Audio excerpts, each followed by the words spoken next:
একটা মুসলিম মেয়ে হয়ে তুমি একটা হিন্দু ছেলেকে বিয়ে করার সাহস কি করে পেলে? আর আজ থেকে 13 বছর আগে এটা কিন্তু একদমই সহজ ছিল না। তখন কোনোদিন ভাবতেই পারতাম না যে কোনো মুসলিম মেয়ে হিন্দু ছেলেকে বিয়ে করবে। তাই একটা ছেলের সাথে আমার বিয়ে দেওয়ার জন্য ঠিকঠাক হচ্ছিল। আমার বাড়ি কোথায় তোমরা জানো, একদম বর্ডার সাইডে। আমি আমার পরিবারের বড় সন্তান। এ ছিল যে আমার পড়াশোনা বন্ধ করে দিত, আর যে ওর সাথে আমি রিলেশন রাখবো কিছু করি। আমি অনেকবার চলে যেতে চেয়েছি। ওর হাতে না কোনো কাজ ছিল, না আমাদের রেজিস্ট্রি ছিল, না জীবনের কোনো ঠিকানা ছিল। হচ্ছে আমার হাজবেন্ড, ও আমাকে প্রচন্ড সাহস, বাবা মা বা বাড়ির কেউই কারোর মুখের উপরে আমি কোনোদিন একটা কথাও বলিনি। ইভেন তোমরা অনেকেই জানো যে আমি সুইসাইড অ্যাটেম্পটও করেছিলাম। ওই জন্যই আমার একটা প্রতিজ্ঞা ছিল যে আমি ইংলিশে অনার্সটা কমপ্লিট করব। তারপরে ও আমার শাশুড়ি মায়ের দ্বারাই কোনোভাবে বিয়েটা ভেঙে দেয়। যে সমাজের কথা ভেবে আমি আমার ভালোবাসার মানুষটাকে ত্যাগ করছিলাম, তারা আমাকে কোনোদিন ঠিকভাবে বাঁচতেও দিত না। আমার পরিবারের কাছে এটাই ছিল সব থেকে বড়, আমার জীবনের থেকে তাদের কাছে। হ্যালো ফ্রেন্ডস, আমি শিউলি। আমার ইউটিউব চ্যানেল শিউলিস লাইফে তোমাদের অনেক অনেক স্বাগত জানাই। আশা করি তোমরা সবাই ভালো আছো, আর আমিও মোটামুটি ভালো আছি। আর কদিন ধরে তোমাদের সঙ্গে ঠিকমতো আমি ভিডিও শেয়ার করতে পারছি না, আমার মনটা একটু খারাপ ছিল এই কদিন। তোমরা সবাই হয়তো এতদিনে জেনে গেছো যে 15ই জুলাই এই মাসেই আমি বাড়ি থেকে চলে এসেছিলাম, আজ থেকে 9 বছর আগে। তা সেই দিনগুলো আমার মনে পড়ে যাচ্ছিল। যতই আমি মনে না করার চেষ্টা করি, সেই ঠিকই মনে পড়ে যায়। আর বছরের ঠিক এই সময়গুলোই আমি ওইগুলো ফিল করি যে ওই সময় আমার সাথে কি কি হয়েছিল, আর কি পরিস্থিতিতে আমি বাড়ি ছাড়তে বাধ্য হয়েছিলাম, এগুলো মনে পড়ে বারবার করে। তোমরা অনেকেই আমাকে প্রশ্ন করো যে একটা মুসলিম মেয়ে হয়ে তুমি একটা হিন্দু ছেলেকে বিয়ে করার সাহস কি করে পেলে। অনেকে ভালোবেসে এইগুলো লেখো আমাকে, আর অনেকে লেখো এই সাহসিকতার জন্য তোমাকে কুর্নিশ জানাই, অনেকভাবেই লেখো। আর কি পরিস্থিতির পরে আমি একদম ডিসিশন নিলাম যে আমি এই হিন্দু ছেলেটাকেই বিয়ে করব। কারণ প্রেম করলেই যে বিয়ে হয় এরকম তো কোনো কথা হয় না, তাই না? অনেক প্রেম ভেঙে যায়। কিন্তু আমি কখন ঠিক করলাম যে আমি হিন্দু ছেলেটাকেই বিয়ে করব, সেটাই আজকে তোমাদের সঙ্গে শেয়ার করব তখন কি হয়েছিল আমার সাথে। আর আজ থেকে 13 বছর আগে এটা কিন্তু একদমই সহজ ছিল না যে একটা মুসলিম মেয়ে হয়ে একটা হিন্দু ছেলের সঙ্গে প্রেম করা আর তাকে বিয়ে করার সিদ্ধান্ত নেওয়া।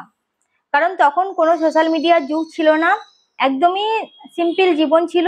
আর দ্বিতীয়ত একদম গ্রামের পরিবেশ, আমি একদম প্রত্যন্ত গ্রামের একটা মেয়ে, আর একটা মুসলিম মেয়ে, সেখান থেকে একটা হিন্দু ছেলের সাথে প্রেম করা, বিয়ে করা, এটা একটা অলীক কল্পনা তখনকার দিনে।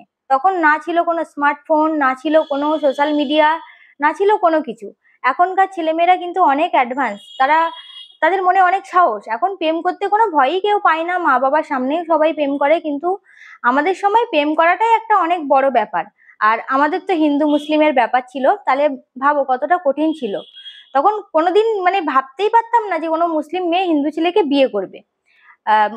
মুসলিম ছেলে হিন্দু মেয়েকে বিয়ে করে দেখেছি, আমার পরিবারেও দেখেছি, কিন্তু মুসলিম মেয়ে হিন্দু ছেলেকে বিয়ে করবে এটা আমি ভাবতেই পারা যায় না। আমাদের গ্রামেই একটা হয়েছিল অনেক বছর আগে, সেটা মেয়েটা করেছিল বিয়ে একটা হিন্দু ছেলেকে। সে আমার বাবার থেকে বড়, অনেক আগের কথা, তখন হয়তো আমি জন্মায়ও নি, এরকম ব্যাপার। আর এখনকার ছেলেমেয়েরা কিন্তু অনেক সাহসী, তারা খুব একটা ভয় পায় না। আর যেহেতু সোশ্যাল মিডিয়াতে এখন সবাই দেখে, আমাদের মতো হাজার হাজার হিন্দু মুসলিম কাপেল ভিডিও করে বলে যে আমরা বিয়ে করেছি, ভালো আছি, এরকম। সেটা দেখে অনেকে কিন্তু সাহস পায়। আর আমাদের সময় তো সেটাও ছিল না যে কাউকে দেখবো যে আমাদের সামনে বিয়ে করে কেউ ভালো আছে বা সাহস দেখিয়েছে, এই সাহসটাও কোথাও পাইনি। তা আমি কি করে এই সাহসটা পেলাম একদম প্রত্যন্ত গ্রামের একটা মেয়ে হয়ে, সেটাই আজকে তোমাদের সঙ্গে বলবো। তা আমাদের প্রেমের ঘটনা তো তোমরা সবাই জানো, আমাদের লাভ স্টোরি ভিডিওতে তোমরা দেখেই নিয়েছো এতদিনে। তারপর থেকেই বলি যে যখন আমার ওর সাথে আমার রিলেশন শুরু হয়, প্রেম শুরু হয়, তখন বাড়ি অনেকবার জানাজানি হয়েছে। আমাদের 4 বছরের সম্পর্ক, কিন্তু মনে হয় 400 বার জানাজানি হয়েছে, 400 বার আমাদের ব্রেকআপ হয়েছে, দেখা না হওয়া হয়েছে, অনেক কিছু, বিচ্ছেদ হয়েছে, সবসময় বারবারই বিচ্ছেদ হয়েছে আমাদের মধ্যে। তারপরেও শেষ পর্যন্ত আমরা একসঙ্গে হয়েছি। তা আমার প্রথমত যখন বাড়ি থেকে জানতে পারতো, যখনই আমি ধরা পড়তাম, তখনই একটাই ছিল যে আমার পড়াশোনা বন্ধ করে দিত। আর সব থেকে আমার জীবনের একটা দুর্বল জায়গা ছিল আমার পড়াশোনা। কারণ আমি ছোটবেলা থেকে পড়াশোনা ছাড়া আর কোনো কিছুই বুঝতাম না। পড়াশোনাই আমার জীবন। আমি না কোনো খেলাধুলো করেছি, না গান শিখেছি, না নাচ শিখেছি, না কোনো অ্যাক্টিভিটির সঙ্গে আমি যুক্ত ছিলাম। শুধুমাত্র পড়াশোনাই আমার জীবন ছিল। তা সেটা যখন বন্ধ করে দেওয়ার কথা বলতো তখন আমার খুবই কষ্ট হতো, আর আমি বারবার শুধু বলতাম ঠিক আছে আমি ওকে ভুলে যাচ্ছি বা ওর সাথে আমি সম্পর্ক রাখবো না, আমি শুধু পড়াশোনাটাই করব। তা তখন আবার সবকিছু ঠিকঠাক হয়ে যেত। এই করতে করতে আবার ওর সঙ্গে ভগবান আমার কিভাবে মিল করিয়ে দিত, এইভাবে আবার সম্পর্ক শুরু হতো। আমি বারবার চেষ্টা করতাম যে ওর সাথে আমি মানে রিলেশন রাখবো না, বা এটা নিয়েই যখন এত সমস্যা হচ্ছে এটা হয়তো শেষ পর্যন্ত টিকবে না, এরকম করে বারবার ওর সাথে আমার ঝামেলাই হতো। ওর সাথে যেদিন আমার দেখা হতো সেই দিনই ওর সাথে আমার ঝামেলা হতো, শুধু একটাই কারণে যে আমরা সম্পর্ক রাখবো না, সম্পর্কের মধ্যে থাকবো না। কিন্তু আমার হাজবেন্ড মানে আমি এই জন্যই নিজেকে খুব লাকি ফিল করি যে আজ থেকে 13 বছর আগে থেকে ওর সাথে আমার সম্পর্ক, 4 বছরের প্রেম, 9 বছরের আমাদের বিবাহিত জীবন। তো তার মধ্যে একটা দিনও আমার হাজবেন্ডের মুখে আমি শুনিনি যে ঠিক আছে আমরা আলাদা হয়ে যাই বা মানে ছাড়াছাড়ি করি বা কোনো কিছু করি। আমি অনেকবার চলে যেতে চেয়েছি, অনেকবার আমি মানে তোমরা হয়তো একটা ভিডিওতে দেখেছো আমার হাজবেন্ডের একটাই শুধু অভিযোগ আমার বিরুদ্ধে যে আমি শুধু মানে ঝগড়া হলে আমি বলি চলে যাব, এটাই ওর একটাই দুঃখ। আর ও শুধু বলে তুমি যা কিছুই করো তুমি এই কথাটা বলবে না যে তুমি চলে যাবে। তা এখন অতটা বলি না, আগে বলতাম বেশি। আমি হাজারটা সমস্যা নিয়ে আসতাম ওর সামনে, এই সমস্যা এই সমস্যা, কথা বলতে পারবো না, দেখা হবে না। অনেক সময় রিলেশনে আমাদের 6 মাস, 4 মাস, 3 মাস দেখা হতো না, এরকমও ছিল, তোমরা হয়তো লাভ স্টোরি ভিডিওতে আমাদের দেখেছো। তা ও কোনোদিন এই কথাটা বলেনি ঠিক আছে তাহলে থাক আমরা ছাড়াছাড়ি করি বা আমরা ব্রেকআপ করি বা কোনো কিছু, এটা কোনোদিন ওর মুখে আমি শুনিনি। আমি যদি হাজারটা সমস্যা নিয়ে ওর সামনে আসতাম ও একটা সমাধান আমাকে বের করতো। যে কোনো মানে যে কোনো পরিস্থিতিতে ও ধরে রাখার চেষ্টা করেছিল আমাকে। আর এই রিপোর্টটাই হয়তো আমাদের সম্পর্কটা এগিয়ে নিয়ে গেছে, কারণ আমার রিপোর্টটা খুবই কম ছিল, কারণ আমি খুবই কমজোরি ছিলাম। আহ, একটা গ্রামের মেয়ে হয়ে, আর আমার বাড়ি কোথায় তোমরা জানো, একদম বর্ডার সাইডে। ওখান থেকে আমি যে কোনোভাবে আসতে পারবো ওর কাছে, কোনো বাধা মানে বাধা আসবে না এরকম মানে খুবই খারাপ পরিস্থিতি। তোমাদেরকে আমি হয়তো বলেছি আগেও যে কি রকম আমাদের ওখানকার পরিস্থিতি। আর যেহেতু একদম এক গ্রামের মেয়ে, আমি খুবই সাদামাটা একদম সিম্পল, কোনো ওইসব আহ মানে বুঝি না বলতে পারো, কোনো বুদ্ধি শুদ্ধি একটু কমই ছিল আমার। মানে অনেক বড় হয়েছি কিন্তু আমার ছোট মানুষই মানসিকতা ছিল, অতটা আমি যে কঠোর হতে পারবো এরকম পারতাম না কোনোদিন। আমার বাড়ি থেকে যা কিছু আমাকে বলতো, মানে যা বকা যা কিছু করতো, কোনোদিন আমি একদিনও মুখের উপরে আমার বাবা মা বা বাড়ির কেউই কারোর মুখের উপরে আমি কোনোদিন একটা কথাও বলিনি, যেটা ওরা বলতো সব সেটা আমি মানে মাথা নিচু করে শুনতাম। ইভেন অনেক খারাপ খারাপ মন্তব্য আমি শুনেছি, যেগুলো আমি করিনি সেগুলো আমি শুনেছি, তবুও আমি প্রতিবাদ করতাম না। আর বারবার ওই ফোন নিয়ে নিত, পড়াশোনা বন্ধ করে দিত, এগুলো আমার খুবই খারাপ লাগতো। তো তখন বলতাম যে আমি মনে মনে ভাবতাম যে আমি পড়াশোনাটার জন্যই তো মানে এত কিছু করছি, তারপরে আমার যদি পড়াশোনাটাই বন্ধ হয়ে যায় তাহলে আমার জীবনে কি থাকবে। আর তার মধ্যে আমি ইংলিশে অনার্স নিয়েছিলাম, আর সেটা সবাই অনেকে ঠাট্টা করেছিল যে ওই 1 বছর পড়বে তারপরে ছেড়ে দেবে এরকম। অনেকে বলতো, আশপাশের লোকজন সবাই অনেকে এরকম ভাবে বলতো। তা ওই জন্যই আমার একটা প্রতিজ্ঞা ছিল যে আমি ইংলিশে অনার্সটা কমপ্লিট করবো, তাও অনার্স নিয়ে। কারণ অনেকে বলেছিল যে আমি পাশে চলে আসবো, মানে অনার্সটা আমার কেটে যাবে এরকম, ইংলিশ অনার্স কেউ পারে না কি এরকম। তা আমার একটা জেদ ছিল যে আমি ইংলিশ অনার্সটা পাস করবোই করবো। তা সেই জন্য আমার পড়াশোনাটা আমি মানে সবসময় চালিয়ে রাখার চেষ্টা করতাম। তার জন্য যে যা কিছু হয়ে যাক আমি মানে ওকে ভুলে যাওয়ারও চেষ্টা করেছি অনেক সময়। তা শেষমেশ আমি কখন একদম ঠিকঠাক করে নিলাম যে আমি ওকেই বিয়ে করব। কারণ আমার প্রথম থেকেই মনে হতো যে ওকে হয়তো আমি পাবো না, বা আমাদের কোনোদিন মিল সম্ভব না, এটা আমি সবসময় মনে করতাম। তা কখন আমি ঠিক করে নিলাম যে হয় আমি ওর সঙ্গে বিয়ে করব, না হয় আমি মরবো। এইটাই আমার জীবনের আর একটা প্রতিজ্ঞা হলো যে ওকে আমি বিয়ে করবই করব। তা সেটা কখন সেটা তোমাদেরকে বলি।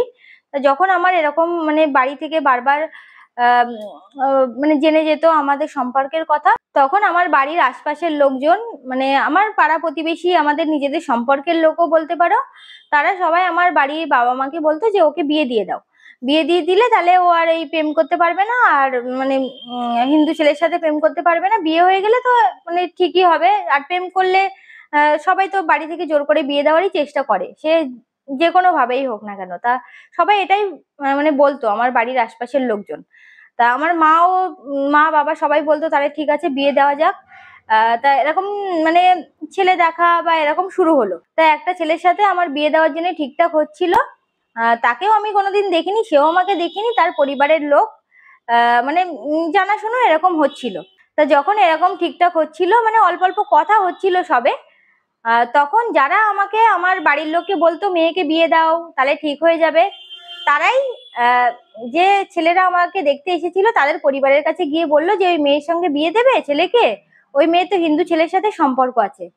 তাহলে ভাবো, যখন দেখছে যে ছেলেটা ভালো, সে ব্যাংকে চাকরি করতো না কিছু একটা করতে হয়তো, তা ছেলেটা ভালো, তা মেয়েটা প্রেম করে একটা ভালো ছেলেকে পেয়ে যাবে বা চাকরিদার ছেলেকে পেয়ে যাবে, তার আগে আমরা বিয়েটা গিয়ে ভেঙে দিই।